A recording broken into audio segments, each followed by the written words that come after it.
keluarga di UIN Sunan Gunung Jati Bandung. Bu Siah juga aktif dalam menulis tentunya sebagai dosen, menulis beberapa karya ilmiah baik jurnal maupun bukunya terkait pranata sosial hukum Islam. Bu Siah ini memang khususnya dalam banyak menulis tentang bidang kewarisan, tapi beliau juga pernah mengajar saya waktu itu beberapa mata kuliah terkait gender. Betul ya Bu ya?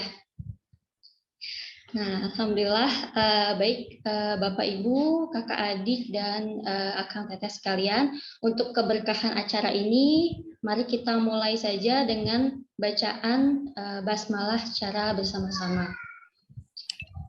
Bismillahirrahmanirrahim.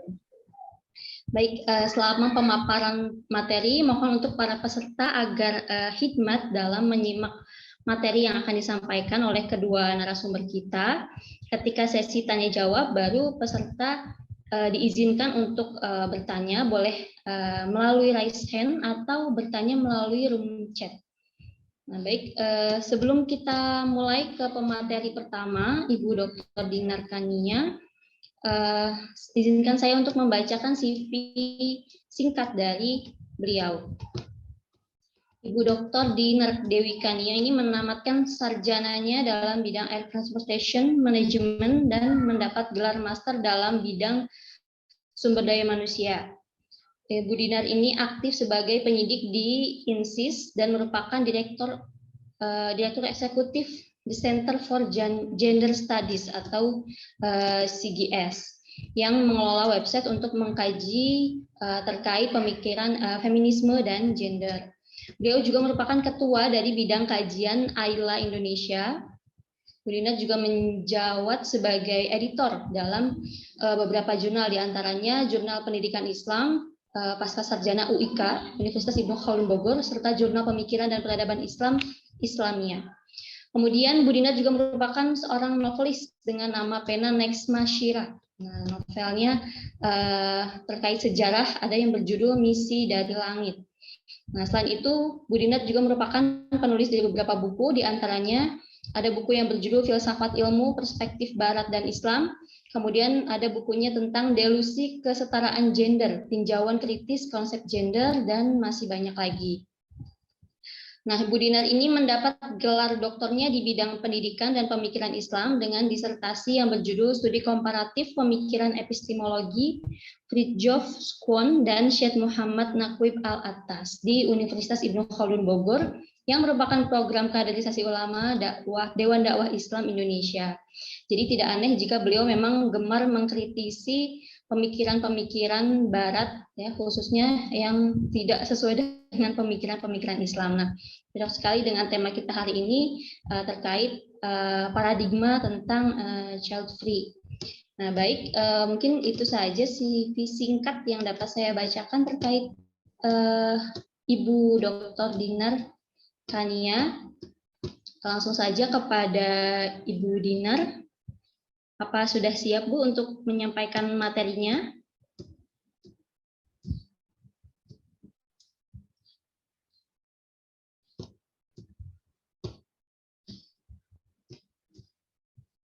Assalamualaikum, Bu.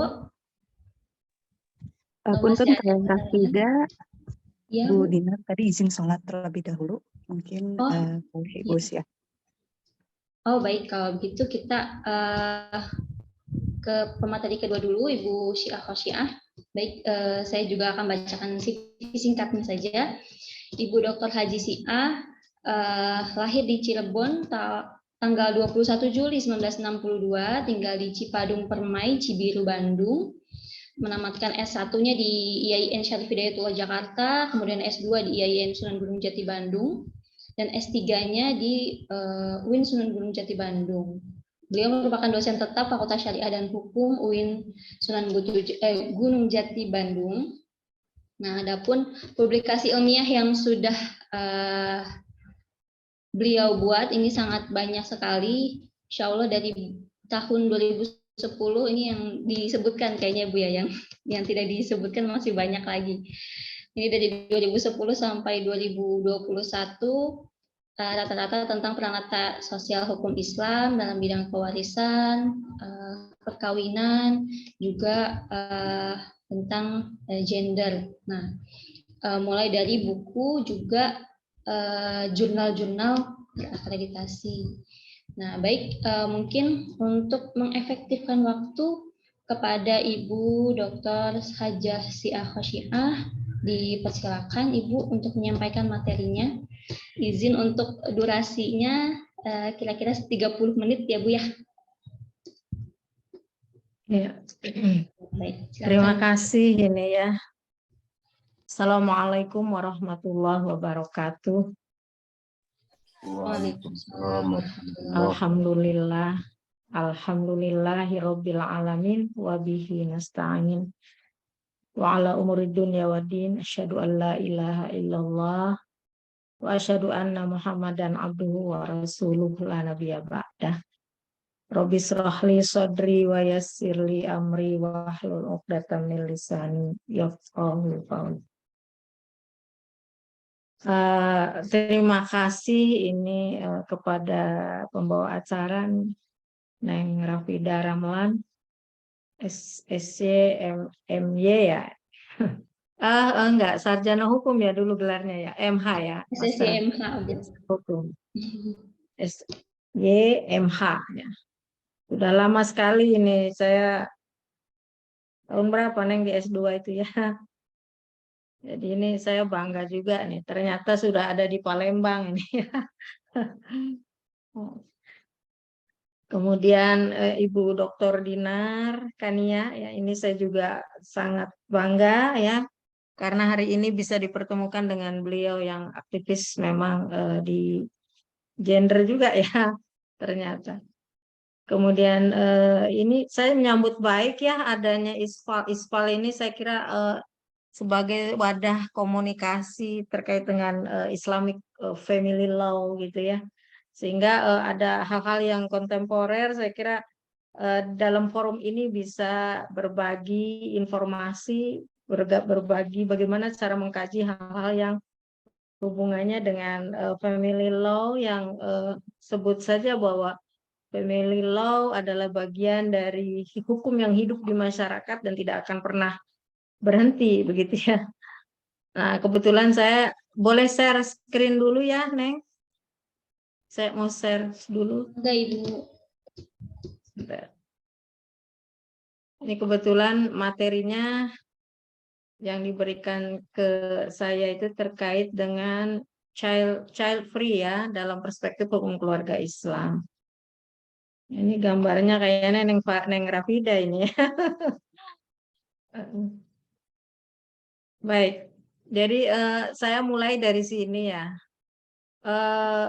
Nampaknya mungkin ya, saya nanti mungkin ada pembanding dari Ibu Dr. Dinar ya, bahwa kan di masyarakat kadang kalau budaya patriarki itu menganggap bahwa kalau istri tidak mempunyai anak gitu ya, seolah-olah putus gitu hubungan, atau ada wilayah-wilayah tertentu yang memang menganggap bahwa harus satu keharusan bahwa anak itu ada gitu, sehingga keluarganya itu bisa jadi bahwa ketika istri tidak punya, perempuan tidak punya anak gitu ya, seolah maksudnya perkawinan tidak punya anak, itu dominasi atau mindset masyarakat itu seolah-olah perempuan yang tidak punya, yang tidak bisa melahirkan begitulah, atau sebut saja penyebabnya adalah perempuan. Itu image ya, kebanyakan di masyarakat seperti itu, sehingga mudah sekali kan kalau suami-suami yang istrinya tidak punya anak kemudian nikah lagi begitu kan.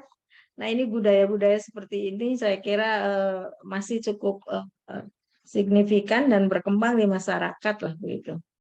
Nah, kaitannya dengan child free itu sendiri itu kan sebenarnya mindset atau pandangan ya, pandangan orang sebenarnya. Orang dalam kekinian ya, dalam konteks kekinian tuh ya karena munculnya sekarang-sekarang, padahal konsep child free itu sudah cukup lama. Sejak zaman Nabi juga sudah ada begitu kan. Zaman Nabi dulu ada istilah azal begitu kan. Ada istilah apa, azal itu mengeluarkan sperma di luar rahim dengan tujuan agar tidak punya anak, itu juga child free gitu kan. Jadi konsepnya sebenarnya sudah cukup lama, tapi kemudian diindahkan menjadi bahasa asing, jadi child free gitu kan. Nah, ini ya. Jadi konsepnya adalah pandangan suami istri untuk tidak punya anak. Ini saya tebalkan ya, tidak punya anak ya, gitu ya, dalam perkawinan yang dijalaninya. Gitu. Nah, ini saya dua paradigma ini sebagai data bahwa apakah ada hubungannya gitu ya, pertumbuhan jumlah penduduk dengan child free itu saya kira perlu ada riset yang lebih lanjut. Intinya bahwa kok terjadi penurunan penduduk gitu ya di Indonesia ini terutama gitu ya. Dari tahun 2019 misalnya per 1.000 penduduk Indonesia itu berada pada peringkat 17,75 gitu. Apalagi ini dalam data statistik juga ya pada tahun 2010 2020 menunjukkan angka penurunan itu dari 1,25% menjadi pada periode yang sama itu menjadi 1,4 maksudnya ini apa nih? Ya, laju penduduk itu akan terjadi penurunan seperti itu dari 1,49 menjadi 1,25% begitu. Nah, saya buat data ini bukan berarti tanpa alasan ya, bisa jadi begitu ya. Jika ditelusuri secara mendalam maka apa ada orang yang memutuskan cara berpikir mereka untuk tidak punya anak gitu ya. Bisa jadi kan. Maksud saya gini, tidak punya anak itu tidak berarti mungkin sebelumnya sudah punya anak, begitu kan? Kemudian memutuskan untuk punya anak cukup 2, gitu ya. Nah itu yang saya maksud dengan data ini, sehingga terjadi penurunan angka jumlah kelahiran gitu.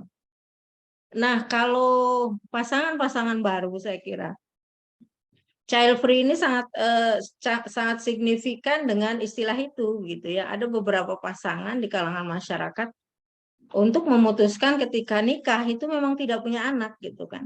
Kalau yang saya sebut dengan data ini bisa jadi ini arus pertumbuhan kelahiran atau penduduk ini ada hubungannya dengan misalnya program pemerintah terkait dengan keluarga berencana, begitu kan? Nah, hanya ada hubungannya dengan child free, saya kira itu bagi pasangan-pasangan yang memang mencukupkan anaknya misalnya cukup 2 atau cukup 1 begitu, tidak lebih dari itu gitu kan. Nah, bagi pasangan yang baru misalnya ini ada beberapa tokoh ya, bukan tokoh sih ya, public figure ya, yang memutuskan untuk child free ini diantaranya aja ya, sebut saja ini Gita Savitri, seorang YouTuber yang memang sejak awal perkawinan dia mengatakan saya nggak akan punya anak lah gitu ya. Bukan faktor apa-apa, nanti ada alasannya. Cinta Laura juga begitu ya. Nah, kemudian Victoria Tunggono ya. Kemudian Chef Juno itu ya. Mungkin ada lagi tuh yang seniman dari Indonesia dari Jawa Barat itu siapa namanya? Rina Nose ya. Rinos. Nah, sejak awal dia mengatakan saya hanya ingin bersenang-senang gitu, ingin bahagia tanpa harus direpotkan oleh anak, kan gitu. Jadi itu mindset kaum milenial ya.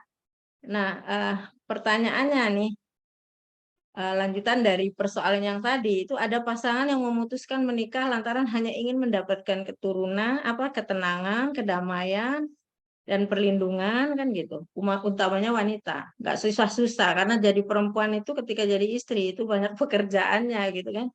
Banyak hal yang harus ditanggung mulai dari bagaimana dia awal-awal semester ya kehamilan sampai melahirkan kemudian menyusui dan lain sebagainya itu dianggap satu hal yang merepotkan gitu kan. Nah kemudian dalam 10 tahun terakhir ini banyak perempuan yang hamster itu di wilayah bagian barat sana di orang barat gitu ya mengakui bahwa mereka berkontribusi dalam menunda kehancuran bumi itu dengan menolak melahirkan gitu katanya. Jadi kalau populasinya tinggi penduduk itu hampir ini perkiraan mereka ya saat melampaui 7,8 miliar jiwa itu ya maka PBB memprediksi pada tahun 2050 itu akan ada 9,7 miliar ya per penduduk ya. Sementara berbagai sumber daya dan energi di bumi ini sangat mengkhawatirkan gitu, sangat terbatas sehingga dinilai seperti itu ya. Nah, sementara di Indonesia ini budaya timur. Budaya timur itu kan budaya yang mengusung nilai-nilai ya, norma-norma. Norma-norma baik itu norma adat, norma agama, norma hukum kan begitu ya. Masyarakat kita itu kan masih kental seperti itu. Nah, jadi menikah itu bagi mereka itu mayoritas untuk memiliki keturunan kan, karena tadi pengaruh dari norma-norma tadi gitu. Nah, berdasarkan data 80% di Indonesia hamil di tahun pertama pernikahannya itu ya, hampir 80%. Sementara berikutnya ya belum hamil ya, bukan karena tidak ingin hamil, tapi dikarenakan tidak ada kunjung misalnya apa karena faktor tidak kunjung hamil atau gitu ya karena memang ditunda dulu kehamilannya gitu. Bukan tidak ingin hamil. Nih orang timur seperti itu gitu. Nah, kalau ini menarik juga yang tadi saya kemukakan tokoh di atas ya. Victoria Tunggono itu dia punya buku namanya Child and Happy ya. Nah, dari pokoknya menganalisa dari buku dia intinya ya bahwa menjadi orang tua itu tidak hanya siap dalam hal materi dan fisik saja kata dia. Tetapi juga harus ada sebentar ya. Ini harus ada kesiapan mental gitu ya dari seorang yang ingin atau yang sudah menjadi orang tua untuk bagaimana melayani anak-anak mereka kelak gitu kata dia ini. Nah, dari hasil wawancaranya dalam buku itu, dia juga bukunya kan hasil riset juga ya.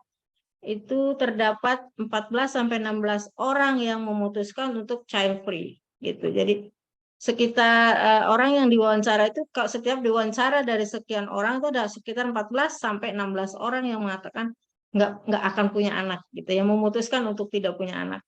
Nah, ini kan lumayan banyak berarti ya. Data-data yang tadi saya contohkan itu hanya figur-figur antara lain gitu, figur-figur yang saya munculkan itu hanya 4-5 tadi. Padahal ini kalau hasil risetnya Victoria Tunggono ini sangat banyak gitu ya. Nah, jadi memilih child free itu dalam hubungan pernikahan itu harus didasari oleh keputusan bersama lah gitu ya. Jadi kata dia dalam bukunya harus ada keputusan bersama.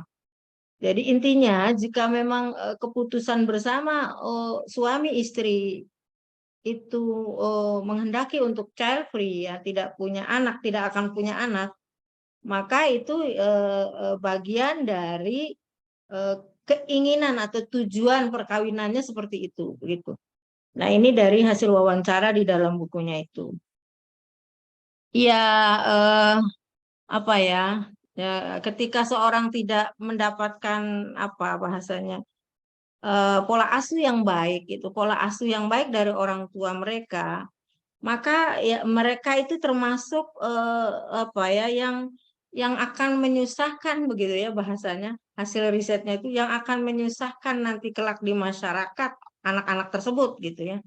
Oleh karena itu, bagi kalangan orang seperti ini ya, hasil riset dia, maka lebih baik memutuskan untuk tidak punya anak. Gitu. Nah, kemudian, ini faktornya ya. Yang pertama, ya tidak siap menjadi orang tua. Kedua, faktor ekonomi dan lingkungan. Ketiga, faktor fisik, ya, diri sendiri maupun pasangan. 4, faktor personal. Kelima, faktor kesehatan. Keempat, faktor karir. Dari ke-6 faktor ini yang saya kemukakan tentunya ini akan menjadi variabel yang berbeda dalam memutuskan child free ya. Sebut saja misalnya tidak siap menjadi orang tua. Pada satu saat kan dia akan siap gitu kan. Tapi kalau faktor ekonomi dan lingkungan juga sama nih, faktor ekonomi, terutama karir nih kan. Yang saya kemukakan tadi, contoh-contoh figur tadi ini di sini nih.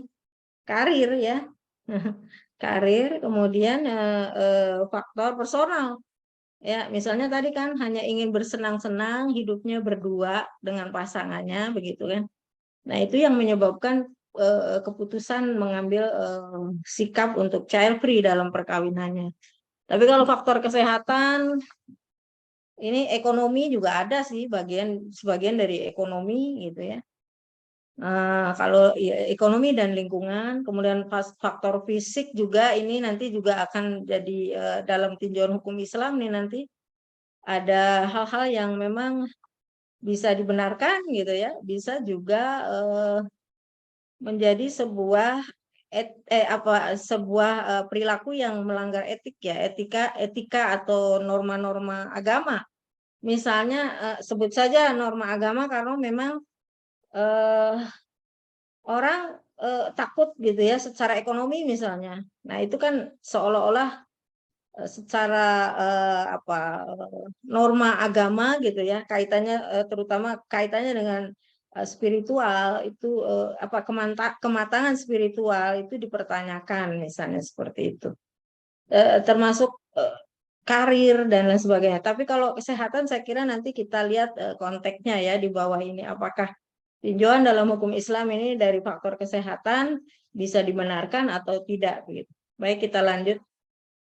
Saya mulai dulu ya dari perspektif perkawinan dalam hukum Islam.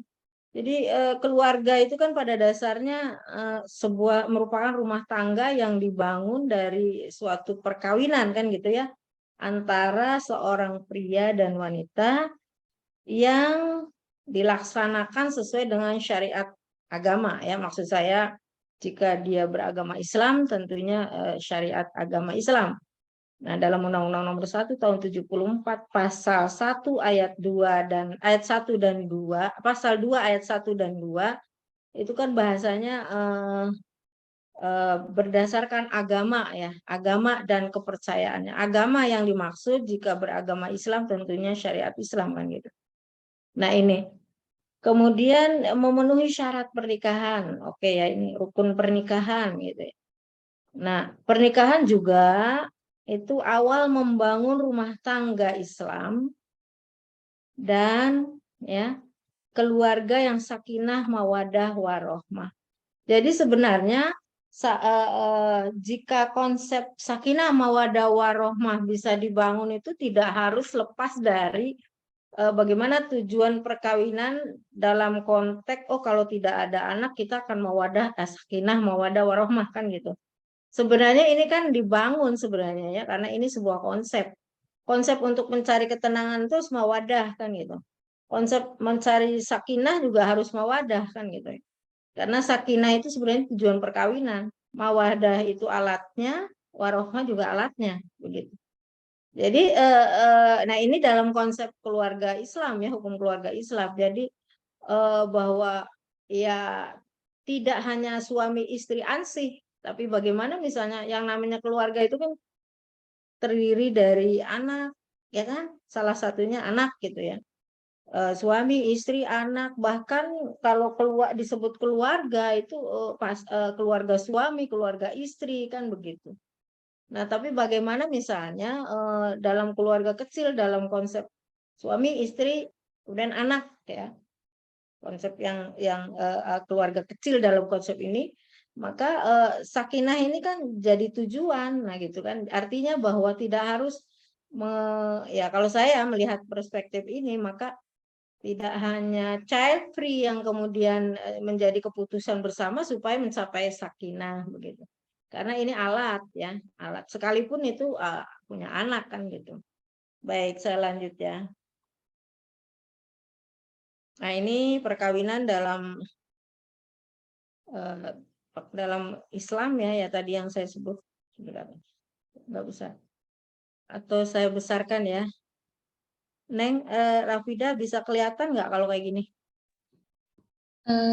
Kurang jelas sih Bu, kalau bisa di slideshow. Coba saya. Nah ya. Ya, ayat ini kan ayat tentang perkawinan ya. ini yang tadi saya sebut azwajal litaskunu alamu litaklil. Taskunu ini adalah konsep tujuan dari sebuah membangun keluarga gitu ya. Kemudian alatnya mawadah warohmah. Tadi hanya menginikan ayat ini ya. Terus, nah tujuan perkawinan nih dalam perundang-undangan. Kita lihat di sini. Kalau Undang-Undang Nomor 1 tahun 74, pasal 1 itu tujuannya membentuk keluarga. Nah, keluarga itu kan tidak hanya terdiri dari suami dan istri, tetapi bagaimana ada keluarga itu dalam konteks suami, istri, dan anak-anak kan gitu. Termasuk juga di dalamnya, mohon maaf ya, kalau orang yang tinggal bersama kita misalnya ART itu bagian dari keluarga sebenarnya. Nah gitu. Nah, yang bahagia kekal berdasarkan ketuhanan yang Maha Esa. Nah, ini landasan spiritualnya ya, ketuhanan yang Maha Esa. Kalau di sini kompilasi hukum Islam disebutnya mewujudkan keluarga yang sakinah, mawadah, warohmah kan gitu. Nah, ini tujuannya seperti itu sesuai dengan konteks ayat tadi ya. Nah, kemudian ini ada beberapa tujuan dalam Al-Qur'an ya. Hubungannya dengan child free mungkin ya. Apakah itu sesuai dengan norma-norma yang norma-norma spiritual yang Allah turunkan lewat ayatnya ya. Misalnya di sini tujuan perkawinan itu memperoleh keturunan yang sah gitu kan. Untuk melanjutkan generasi yang akan datang. Nah, ini dalam surat An-Nisa ayat 1. Wa basa minhuma rijalan katsira wa nisaa kan gitu ya. Jadi orang tuh dari pasangan min nafsi wahidah pasangan. Ya sebut saja kalau cerita tafsir ini kan asalnya Nabi Adam gitu ya. Kemudian Nabi Adam Allah menciptakan pasangannya Hawa gitu ya. Tapi kan konsep kalau hari ini ditafsirkan ya suami istri gitu kan. Ketika Allah menciptakan Adam dan Hawa dan dari Adam dan Hawa itu kalau manusia saya kira bukan berkembang biak ya. Melahirkan generasi-generasi yang banyak baik dari laki-laki dan perempuan. Ini maka kalau melihat ayat ini saya kira bahwa Al-Qur'an itu menghendaki orang yang nikah itu memiliki keturunan gitu. Nah itu. Kita lanjut ya. Ada lagi enggak ayatnya? Nah, masih ini di surat An-Nahl ayat 72. Ini di sini juga sama. Kata Allah, ja'ala lakum min azwajikum banina wa hafadatan, gitu kan? Wa razaqakum minat thayyibati. Nah, ini ada kaitannya spiritual. Orang kalau tidak yakin bahwa nikah itu nanti keturunannya juga akan diberi rizki oleh Allah, ya itu ada kekhawatiran secara ekonomi kan gitu ya. Jadi Maaf Ibu, di ayat ini juga bahwa izin Al-Quran menyampaikan durasi. menghendaki bahwa orang yang berpasangan dalam konteks nikah ya itu ada anak cucu gitu ya. Anak cucu ini anak cucu apa? Banina, azwajikum banina, anak cucu. Nah, ini tuh dalam Quran seperti itu. Ini masih juga nih saya kira di surat Ar-Rum ayat 21 bahwa nikah itu untuk mendapatkan keluarga bahagia yang penuh ketenangan hidup dan rasa kasih sayang. Nah, keluarga dalam konteks ini adalah tidak semata-mata suami istri kan gitu, termasuk juga keturunan. Nah, ini. Janganlah bainakum, nah yang tadi itu saya sebut di Maaf atas. Ibu, untuk durasinya 3 menit lagi. Ya. Ketiga, membangun generasi yang berkualitas secara spiritual. Saya kira ini ya. Jadi ada kaitannya nih dengan doanya Nabi Zakaria dulu ya. Nah, jadi tujuan perkawinan itu membangun generasi yang berkualitas secara spiritual. Apa jadi buru-buru nih? Spiritual ya.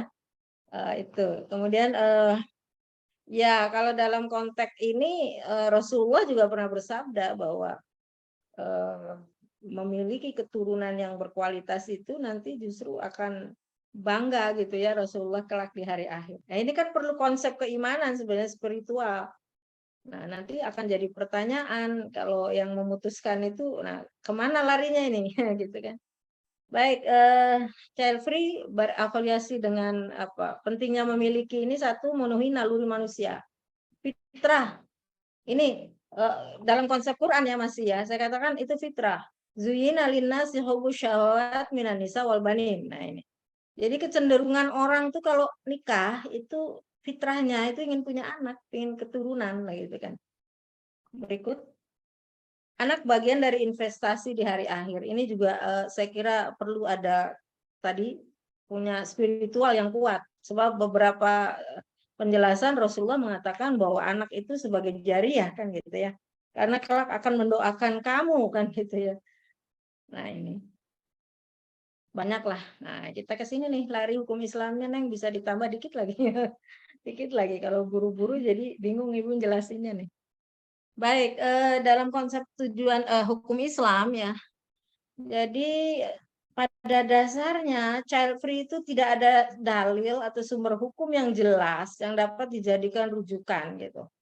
Nah, kalau ada nggak Al-Quran yang mengatakan, Al-Qurannya kan jelas ya, tadi saya sampaikan beberapa tujuan perkawinan, itu baik Al-Quran maupun hadis menunjukkan adanya indikasi bahwa perkawinan adalah bertujuan, salah satu tujuan perkawinan adalah memperoleh keturunan kan, indikasinya kan begitu dalam beberapa Quran dan hadis tadi.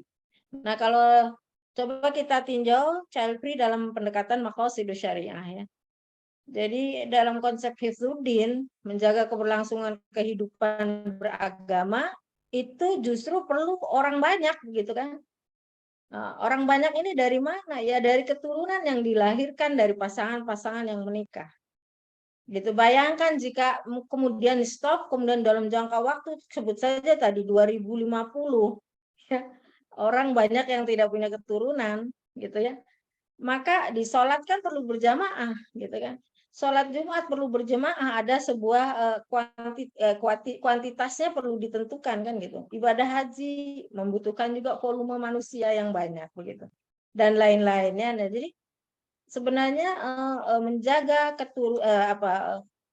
memutuskan untuk memiliki keturunan gitu ya. Itu sebagian dari hifdzuddin gitu ya, menjaga agama. Supaya apa? Supaya agama terjaga keberlangsungannya begitu. Kedua, hifdzun nasl nih, melakukan kontinuitas kehidupan bersama. Nah, jika child free merasuki ya, atau ini merasuki maksudnya dalam pikiran manusia dalam beberapa tahun kemudian itu akan sangat mungkin tidak ada yang melakukan hubungan interaksi dengan sesama manusia. Terbatas hubungannya, nasalnya terbatas ya kan, sehingga orang tuh sedikit interaksinya gitu. Sementara saya kira dunia ini perlu sumber daya yang berkualitas, ya hubungan interaksi yang intens dan lain sebagainya. Jika ini terjadi, bayangkan orang tua tidak punya keturunan gitu ya. Nah, maka intens hubungan interaksi sesama manusianya itu saya kira ini kurang menjaga hifdzun nasl gitu. Jadi punya keturunan adalah bagian dari hifdzun nasl. Kalau hifdzul id atau hifdzul daulah ini menjaga kehormatan dan kesejahteraan masyarakat. Maksudnya gini, terkadang bukan terkadang bahwa berdirinya sebuah negara gitu kan, negara itu kan perlu rakyat gitu, perlu masyarakat gitu kan. Nah, jika masyarakatnya sangat terbatas, maka ada beberapa negara yang memang hanya masyarakatnya seperti itu ya, sedikit sekali ya. Tapi walaupun sedikit kan ada masyarakat di situ. Ada yang menjaga, ada yang menjadi pimpinan, ada yang menjadi rakyat kan begitu. Nah, ini hifdzul daulahnya akan terancam jika memang ke depan di bumi ini justru kekurangan manusia dalam konteks jika orang punya mindset seperti itu begitu, seperti dunia barat kan. Nah, yang terakhir zulma, ini keberlangsungan kehidupan ekonomi keluarga tersalurkan kepada yang seharusnya. Begitu ya. Jadi tidak mungkin kan orang, coba bayangkan orang hartanya banyak nih. Oh, diberikannya enggak apa-apa ke panti asuhan misalnya. Tapi kan tidak artinya begini loh, bahwa itu tidak salah gitu kan. Itu tidak salah. Tetapi minimal keberlangsungan kehidupan ekonomi keluarga itu tersalurkan kepada yang seharusnya. Begitu. Itu hifdzul mal. Jadi ada 4 pandangan dari maqasidus syariah. Nah, saya kira ini child free karena sebab terganggunya reproduksi. Nah, ini kaitannya yang child free dengan reproduksi ya.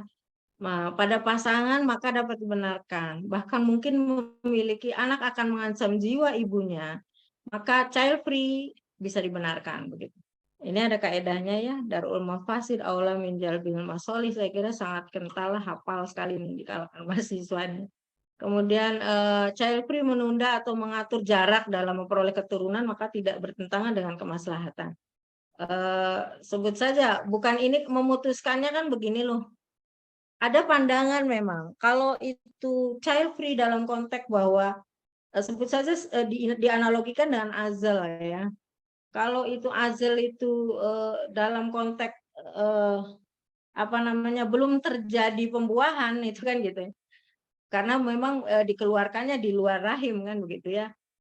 Maka itu bisa dibenarkan lah begitu. Jika bertujuan untuk mengatur jarak, gitu ya, mengatur jarak, saya kira nggak salah ini. Ya, kemudian mengatur jarak kehamilan pada zaman Rasulullah juga kan dikenal dengan azal ini ya. Jadi ini merupakan suatu ikhtiar atau usaha manusia yang sengaja untuk menunda, bukan berarti menghilangkan sama sekali kan gitu. Itu kalau hari ini disebut dengan keluarga berencana lah gitu ya di Indonesia itu. Saya kira itu Neng. Mohon maaf ini karena nanti mungkin dalam dialog aja supaya lebih tajam apa namanya dicukupkan. Sekian Neng. Terima kasih. Assalamualaikum warahmatullahi wabarakatuh. Waalaikumsalam warahmatullahi wabarakatuh. Alhamdulillah, hatur nuhun Bu Sia atas ilmu yang telah disampaikan terkait paradigma child free dari perspektif hukum keluarga Islam. Masya Allah ternyata di balik faktor-faktor dan alasan yang bertebaran di masyarakat ini, baik dari mulai ketidaksiapan menjadi orang tua, ya Bu ya, dari faktor ekonomi, kesehatan dan lain sebagainya. Ternyata memang ada hikmah yang luar biasa yang Allah syariatkan dari lahirnya seorang anak dalam sebuah keluarga gitu, mulai dari fitrah sampai jariyah atau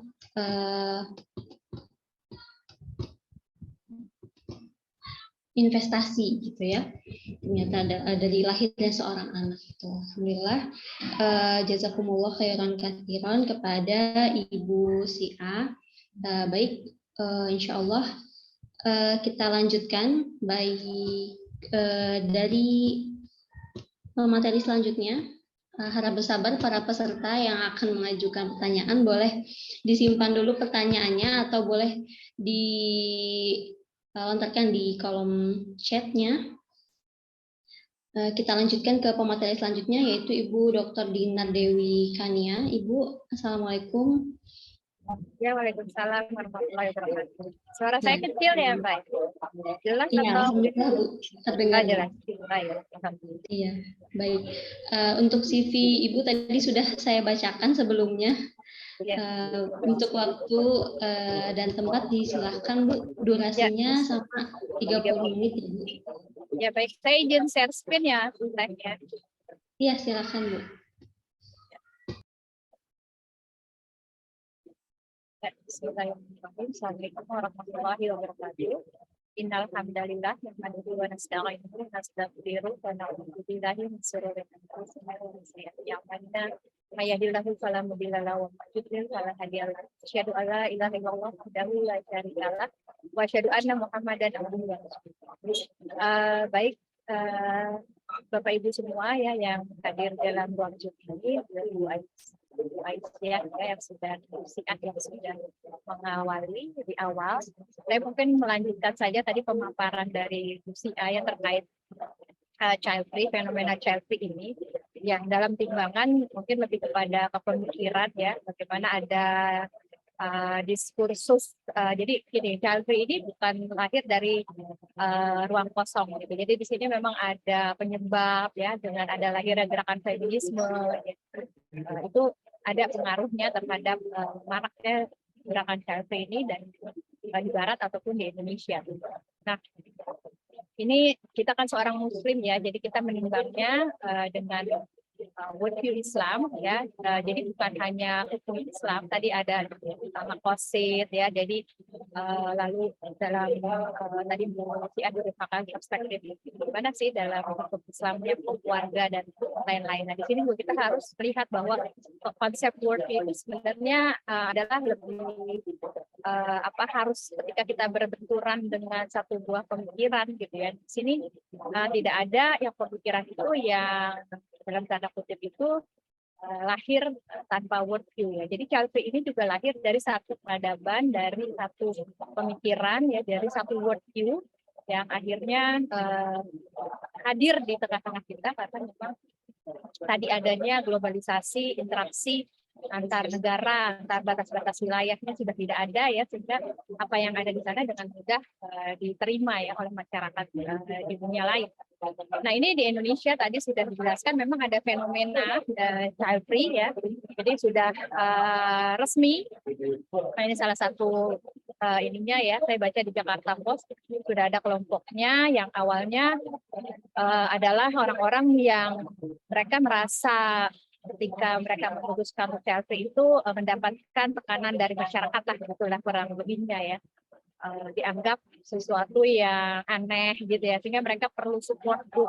Nah dari situlah. Tapi kalau saya lihat di sini sebenarnya mereka ini bukan child free murni ya, artinya ini ada yang childless. Nah nanti ada bedanya antara childless dengan child free. Gitu. Nah di sini ini campur aduk nih antara orang yang child free sama childless.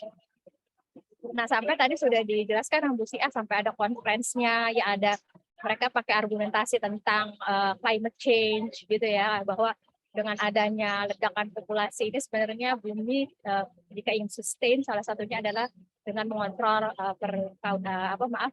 kelahiran ya, apalagi di dunia ketiga gitu. Ini adalah salah satu argumentasi yang mereka pakai untuk mengkampanyekan child free.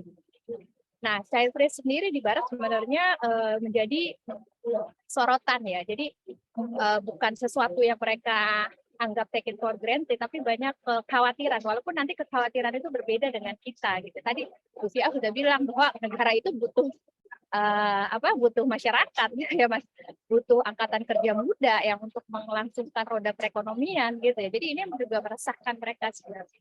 Nah ini memang kalau di sini secara demografi gitu ya ada pertumbuhan di Barat itu childless ya, kita sudah nggak perlu dibicarakan, itu sudah jadi rahasia umum gitu ya. Nah tapi ini memang masih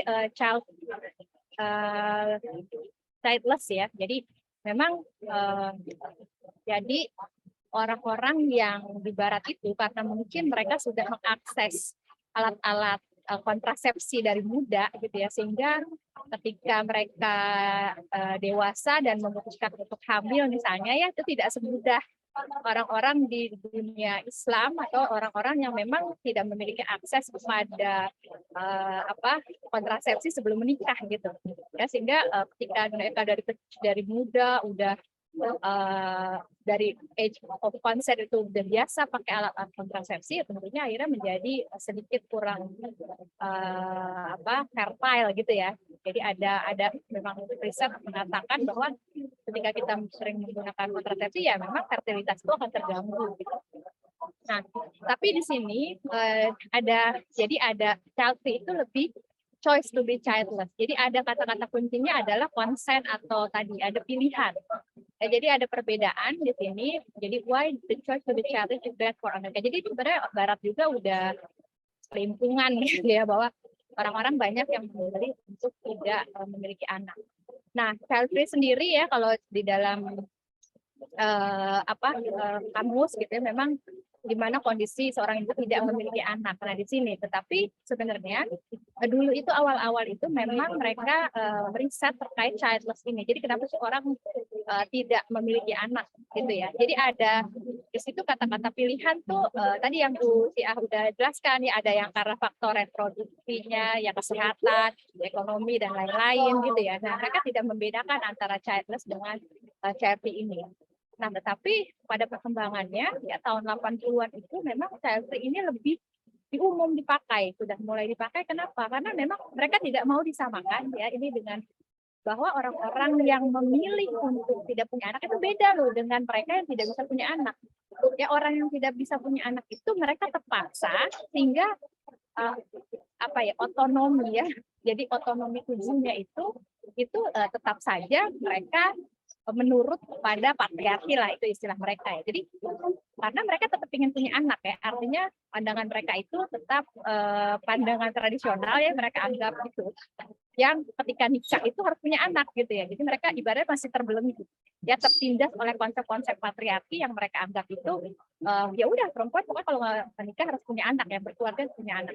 Nah mereka tidak mau seperti itu, sehingga mereka memisahkan tadi antara childless dengan child free itu biar ada perbedaan nih, bahwa kalau kami gitu ya, kami itu tidak punya anak itu bukan bukan karena nggak bisa punya anak gitu ya, tapi kami memang my body is mine, my body is my authority, badan saya ini badan saya punya hak ya. Bahkan aliran feminis yang gelombang ketiga ini kan mengatakan bahwa ini isu-isu otonomi tubuh itu menjadi isu-isu yang sebenarnya bisa menjamin kebebasan perempuan. Jadi bukan lagi isu-isu emansipasi ya, beda dengan feminis liberal ya, gelombang kedua.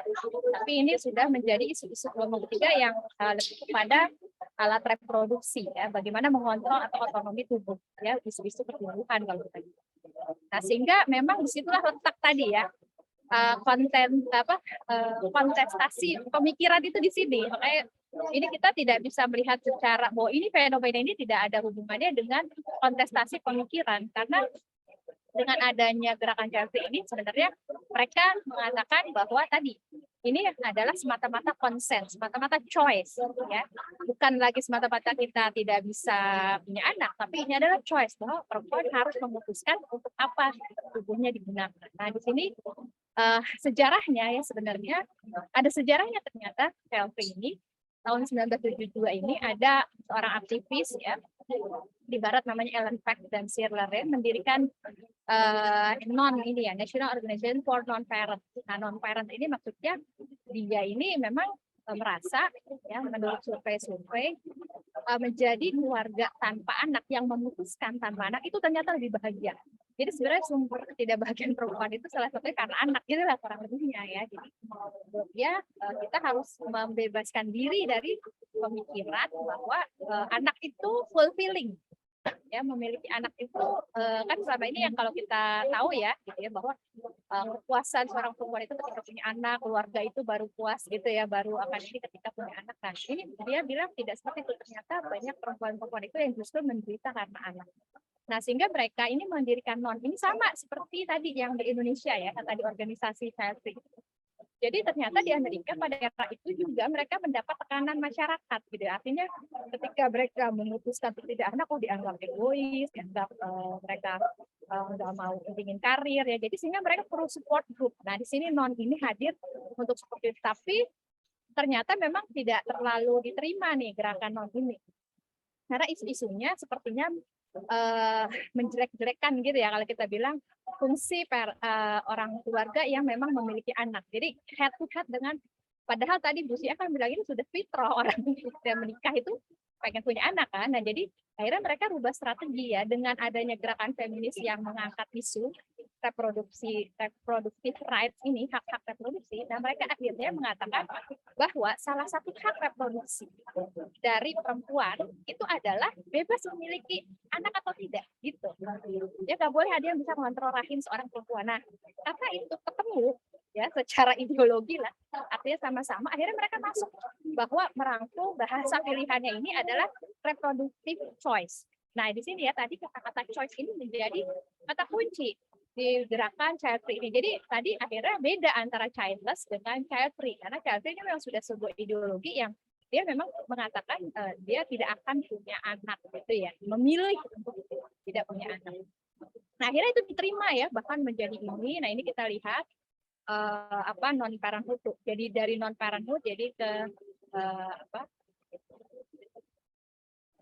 oh ya, ini ada video sedikit ya, ini Ellen Pack sedikit aja. Kita dengerin ya.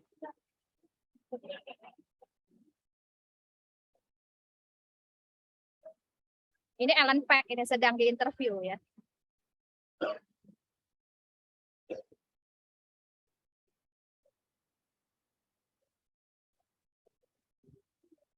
Nggak ada suaranya, Bu. Oh iya. Oke.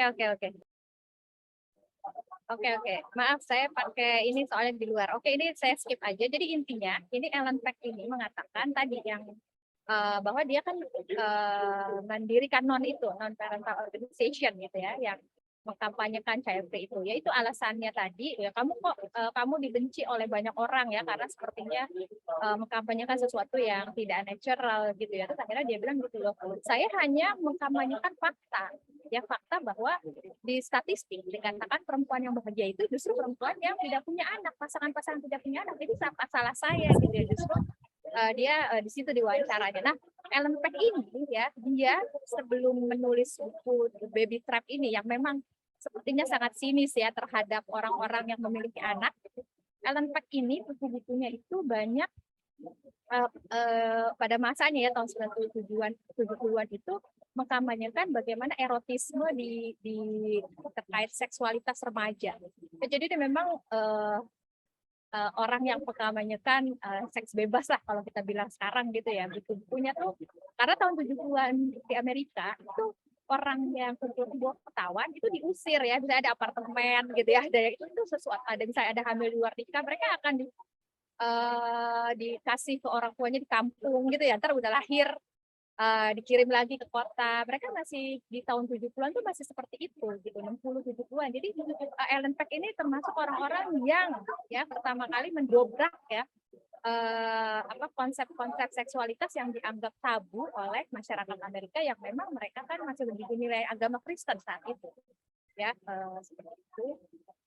Jadi saya skip aja karena suaranya enggak keluar.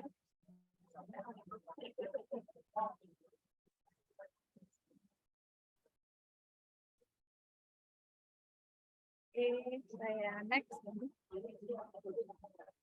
Nah, di sini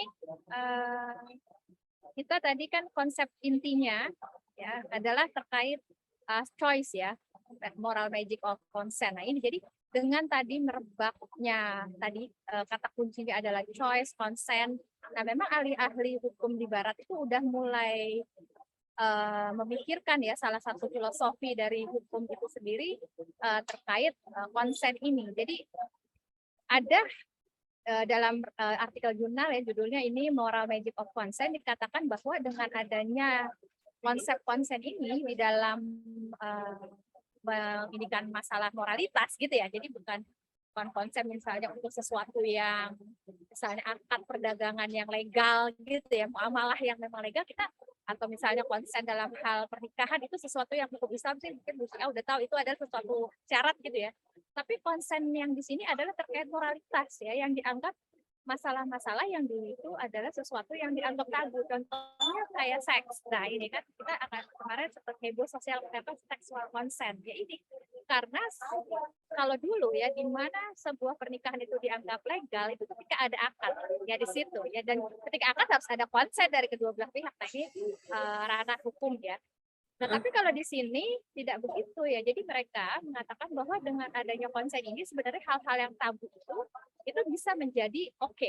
Tapi ada konsen syaratnya. Salah satunya ya nanti hubungan seksual boleh asal konsen gitu ya. Lalu aborsi juga ini udah diambil ya. Aborsi kan sebenarnya hukumnya nggak boleh gitu ya. Tapi karena ada konsen orang itu boleh, termasuk itu sesuatu yang dibolehkan. Lalu ketika bunuh diri ya itu juga kan misalnya dia sakit, ketika ada konsen, saya nggak apa-apa mati, disuntik mati aja karena diberi sakit, itu ada konsen gitu ya. Jadi memang ideologi choice atau konsen ini itu sudah masuk kepada isu-isu yang sebenarnya mencakup ranah moralitas ya atau etika. Nah itu, mengapa seorang mengidentifikasikan sebagai child free ini mungkin riset-riset di Barat ini sebenarnya kalau saya lihat ya tadi yang Bu Cia sudah jelaskan ini ya, ada yang karena ada karena kesehatan ya, terus ada karena ekonomi dan lain-lain. Cuma kita harus jadi catatan di sini sekarang dengan adanya ideologi feminis itu ya, artinya tadi orang-orang yang sebenarnya mereka itu karena ragu punya anak karena ada masalah, mereka takut udah jadi orang tua yang baik, mereka nggak bakal bisa memenuhi secara ekonomi mereka, atau mereka ada masalah, itu mereka seperti ada argumen yang lebih keren gitu ya. Karena kalau misalnya mereka bilang itu pasti mereka akan mendapatkan seperti tidak penerimaan di masyarakat gitu. Jadi ketika ada ideologi yang mengatakan bahwa ini karena my choice ya, bahwa tubuhku adalah milikku, rahimku adalah rahimku, tidak ada yang bisa mengatur rahimku. Jadi kelihatannya lebih keren gitu ya. Nah kalau kita lihat seleb yang tadi diceritakan oleh Bu Si akan gitu ya. Jadi dia bukan argumen bahwa karena karir, enggak. Walaupun kita tahu ya bahwa mereka itu sebenarnya alasannya bisa jadi karena karir ya, atau karena mungkin mereka memang belum siap ya Bu Si ya, belum mau gitu. Tapi karena ada satu ideologi yang memang akhirnya membuat ini menjadi seperti lebih sophisticated ya. Ya jadi mereka akhirnya menggunakan terminologi ini, my body is my choice gitu. Sehingga Chelsea ini yang tadinya sebenarnya gerakan yang awalnya merekrut. Jadi gini Mbak, kalau gerakan-gerakan di Indonesia ya, ini bukan di Indonesia aja, di dunia Islam, mereka biasanya gerakan-gerakan seperti ini awalnya merangkul orang-orang yang menjadi korban gitu. Artinya ya mereka mungkin benar ya ketika dia punya anak, terus kita banyak yang tidak empati gitu ya, akhirnya kok kita nggak diterima padahal saya bukan gak punya anak karena nggak bisa, atau mungkin kan saya miskin, atau saya kan sekolah belum bisa punya anak misalnya gitu ya, menunda bukan. Tapi kan mungkin ada yang mengalami gitu ya, ngerasa tidak enak dan dia tidak enak. Nah inilah yang dirangkul nih oleh para feminis yang mengatakan nggak apa-apa, kita harus pede, kita harus ini sih suatu pilihan. Nah akhirnya mereka dikelompokkan menjadi ya tadi dikampanyekan bahwa kita ini child free gitu.